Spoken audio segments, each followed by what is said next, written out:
खाणाऱ्यांच्या नाना तऱ्हा त्या पद्धतीने इथे मुलीला भेंडी, मुलाला मेथी आणि त्यांच्या पप्पाला फ्लावरची भाजी डब्याला दिलेली आहे. दुपारी मुलगा शाळेतून आल्यानंतर इथे रव्याचा बन डोसा करण्याचा प्रयत्न केला, मात्र तो फोडणीच्या भांड्याला चिटकत होता. दोन्ही वेळेस मी ट्राय केला आणि दोन्ही वेळेस तो डोसा तुटला होता. मग मी मोठ्या तव्यावरती या पद्धतीने डोसे बनवून घेतले.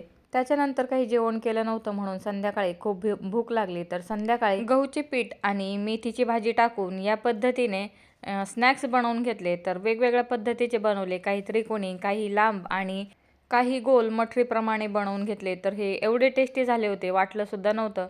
मठरीपेक्षा जास्त चांगले झाले. याच्यामध्ये मी बेसन पीठ, तूप काहीच घातलं नव्हतं. फक्त गहूचं पीठ आणि थोडीशी मेथीची भाजी मसाले टाकून चहाबरोबर खाण्यासाठी बनवले होते. तर बघा, बाकीचे लगेच संपलेले आहेत.